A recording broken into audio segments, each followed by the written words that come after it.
최근 일본은 국가의 빚을 더욱 늘릴 것인가 금리를 올린 것인가 큰 고민에 빠져 있습니다.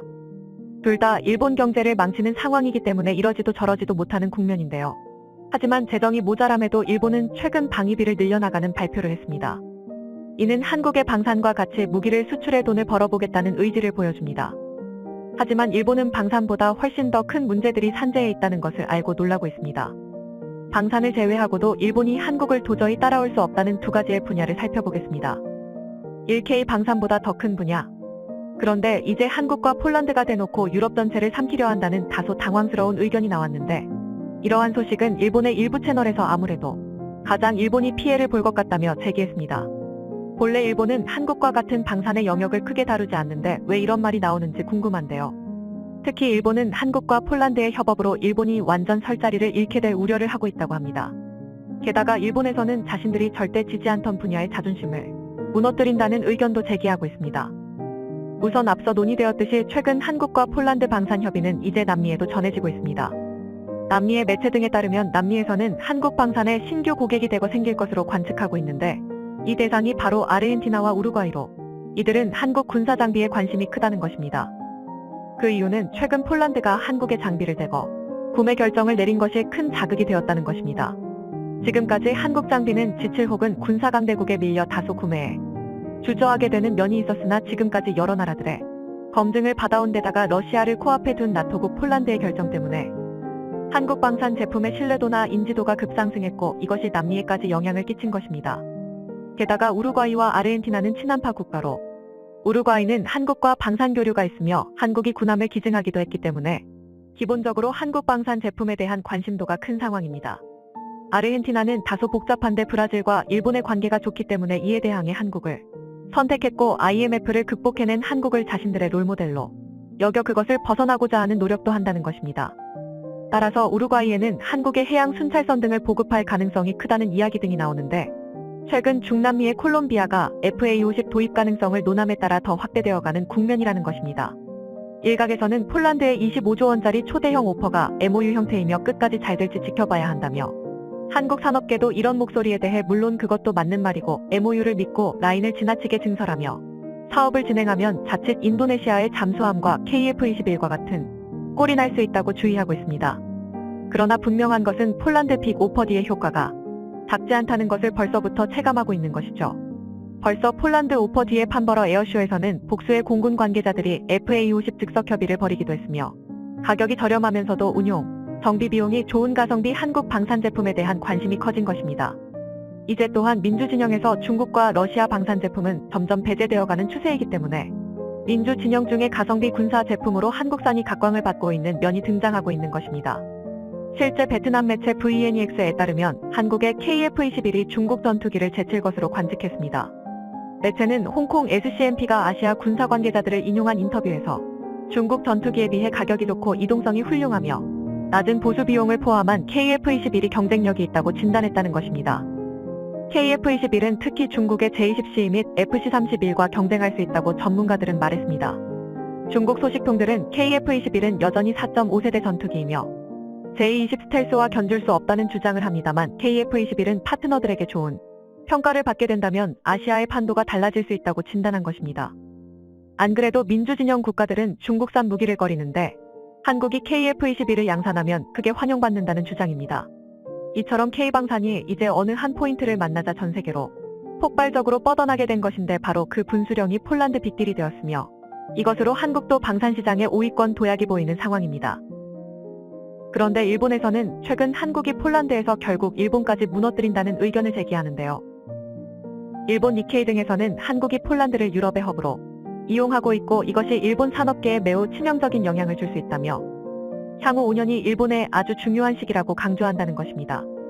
일본은 한국과 방산시장에서 상대가 되지 않습니다만 왜 이러한 의견을 제기하는지 궁금한 상황인데요. 물론 한국은 실제 이번 폴란드 방산 빅딜 이후에 폴란드를 유럽 방산 허브로 협력할 것으로 보입니다. 앞으로 폴란드에 납품할 KE 전차 등은 현지에서 생산되는 데 있는 주변국에 수출될 것으로 보입니다. KE가 폴란드 약자를 붙여 KEPL 모델로 개조되어 약 800대가량이 생산된다는 것으로 인해 폴란드가 사용하기도 하지만 주변국인 우크라이나, 루마니아 등으로 팔려나갈 것으로 보입니다. 또한 영국 육군은 한국의 K9 자주포에 관심을 드러내며 유럽 K9 클럽 멤버로 가입을 고려합니다. 이와 같이 유럽에서 한국의 방산이 뻗어나가는 모습은 일본을 크게 부럽게 하긴 한 건 사실인 것이죠. 일본 복수의 언론은 일본이 꿈꾸던 유럽과의 비즈니스가 한국이 실현하고 있다며 크게 좌절한 모습이었습니다.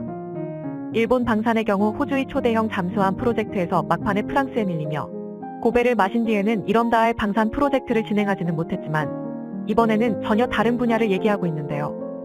바로 전기차 배터리 분야에서 폴란드가 충격적인 보고서를 내놓으며 일본이 불안했던 것입니다.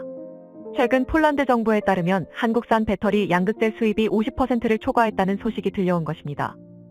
일본은 매우 큰 충격을 받을 수밖에 없었는데 애초에 일본은 이 분야에서 전 세계 1위의 자리를 고수했다가 한국과 치고 올라오는 중국에 밀리며 고전을 했고 폴란드에서 양극재 분야에서 한국의 절반 이상 점유율을 밀린 것입니다. 일본은 현재 이 분야 2위를 달리고 있는 상황입니다. 한편 이것이 왜 중요하냐면 양극재는 배터리 원가의 거의 40%가량을 차지하는 사실상 핵심 요소인데 이제 유럽에서 한국산 제품의 신뢰도가 급격히 올라가면서 제품 수입이 폴란드에 집중되는 것입니다. 일본은 스미모토 메탈 마이닝, 니치아에서 관련 제품을 납품하며 한국과 경쟁을 벌이다가 이제 핵심 제품마저 한국의 절반 이상 점유율을 잠식당하며 퇴출당하게 생긴 상황이 나온 것인데요. 일본 관계자들은 한국이 절반 이상까지 치고 올라갈 것이라고 예상하지 못했다며 허탈해했습니다. 일본에서 첨단 소재 부품 분야만큼은 한국을 앞서왔고 앞으로도 그래야만 한다는 의무감도 있었습니다.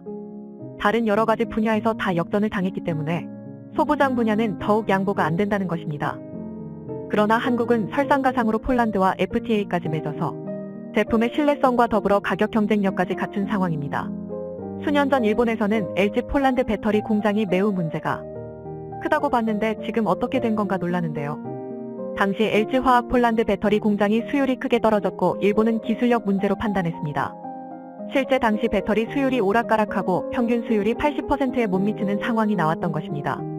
일본 언론은 한국은 일본의 기술력에 한참 못 미쳐 결국 까다로운 유럽 시장을 공략하기 어렵다고 봤습니다.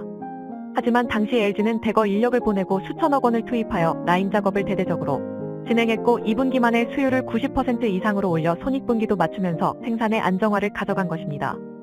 결국 이제는 일본이 따라올 수 없을 정도의 발전하는 모습으로 차이를 벌린 모습일 것인데요. 최근엔 LG에너지솔루션이 폴란드 공장을 통해서 놀라운 비전을 제기한 모습도 보였습니다. LG에너지솔루션은 아우디, BMW, 포르쉐 등 독일 유명 자동차 브랜드 고객에 납품하고 있으며 스마트 팩토리 시스템을 통해서 폴란드가 유럽의 최고 배터리 공급 허브가 되고 있다고 공언한 것입니다. 이는 유럽의 약 60%가량 배터리 수요를 충족하며 폴란드 내 신규 고용도 지속할 방침이란 것입니다. 1000명으로 시작한 LG 배터리 공장은 이제 10,000명을 고용하며 10배 이상 규모가 커졌으며 유럽에서 명실상부한 최고의 배터리 공급회사로 다른 회사들을 압도하고 있는 것으로 판단됩니다. 이와 같이 일본은 배터리 분야에서도 폴란드를 통해 한국이 뻗어나가는 모습을 지켜보고 있습니다. 일본에서는 한국은 방산 분야도 날아가고 있는데 배터리마저 대책이 없다며 망연자실하는 국면입니다. 이 일본 회사조차 한국에 주문. 저기에 도대체 일본 해운사가 왜 있는 건가? 일본 조선업을 아주 망치고 있는 게 아닌가? 현재 한국이 어떠한 기회를 맞고 있으며 또한 일본의 해운사는 왜 나타났는지 궁금해지는 상황입니다. 우선 전 세계는 현재 인플레이션의 폭풍과 더불어서 미국이 풀었던 돈의 후유증을 제대로 맞고 있습니다. 미국은 코로나 사태 이후의 경기를 부양하려고 지금까지 경제위기패 풀었던 모든 돈의 합보다 더 큰 약 6조 달러의 돈을 시중에 풀었고 그 때문에 각종 물가가 치솟고 후유증에 시달리고 있는 모습입니다. 특히 이러한 인플레이션 폭등 가운데 하필이면 러시아 전쟁까지 발발해 에너지 위기를 증폭시키고 있습니다. 빠르게 마무리될 줄 알았던 러시아 전쟁이 장기간으로 전환되면서 유럽을 비롯한 세계 각국에 비상이 걸렸고 부작용으로 이내 전 세계 자원 보유국들은 자국의 에너지 수출을 금지하는 등의 조치도 연달아 취했습니다. 미국과 한국을 비롯한 많은 국가는 대러시아 자원 수입이 줄어드는 상황이 지속되었습니다. 이 가운데 미국은 그야말로 물가 폭등으로 인해서 몸살을 앓고 있는데 휘발유 값은 2년 전에 비해 약 3배가 올랐으며 결국 친환경 정책을 고수하던 유럽연합은 만약의 사태에 대비해 석탄 발전을 일시 허락하려 하면서 천연가스 확보를 위해서 미국이나 기타 국가들의 SOS를 보내며 겨울을 대비하려 준비 중인 것입니다. 바이든 대통령도 사우디와 갈등을 지속했지만 자존심을 구기고 나라가 원유 증산을 요구할 것으로 보입니다. 특히 천연가스를 많이 생산하는 카타르를 비롯한 자원 부국들도 관련 움직임이 매우 바빠진 상황인데요. 따라서 그 와중에 LNG를 실어 나르는 중요 수단인 LNG 운반선이 더욱더 필요성이 매우 커진 상황입니다. 하지만 이것이 뜻밖의 한국에는 더욱 큰 기회가 되면서 LNG선 수주가 이어지는 모습이 포착되고 있는데요. 이 가운데는 LNG선 발주 신기록이 세워지면서 한국에는 그야말로 잭팟까지 터진 상황입니다. 우선 국내 빅3 조선업체 가운데 하나인 삼성중공업이 카타르 프로젝트에 힘입어 3조 9천억 원 규모의 수주 그야말로 대형 잭팟을 터뜨렸습니다. 삼성중공업은 버뮤다 지역 선주로부터 17만 4천 입방미터급 액화천 연가스 운반선 12척을 수주했다고 공시했습니다. 수주 금액은 총 3조 3,310억 원으로 한국조선업 역사상 단일 선박 건조 계약으로는 최대 규모라고 삼성중공업은 전했습니다. 삼성중공업은 지난해 3월에도 컨테이너선 20척을 2조 8천억 원에 수주하며 최대 기록을 세운 바 있는데 셀프로 그 기록을 갱신하면서 역대급 수주 행진을 이어간 상황입니다. 세계 최대 LNG 생산국인 카타르의 국영석유회사 카타르 페트롤리엄은 2020년 6월 한국조선해양, 삼성중공업, 대우조선해양 등 국내 빅3 조선업체와 100척이 넘는 LNG선 건조 슬롯 계약을 체결했습니다. 슬롯 계약은 신조 새 선박용 도크를 미리 선점하는 것을 말하는 것입니다. 또한 삼성중공업은 같은 날 아프리카 지역 선조와 LNG 운반선 2척을 추가로 계약하면서 LNG선 총 14척을 3조 9천억 원에 수주하는 성과를 달성했습니다. 이것은 매우 큰 액수인데요. 삼성중공업의 지난해 전체 매출액의 절반이 넘는 59%의 규모를 단번에 달성한 셈인 것입니다.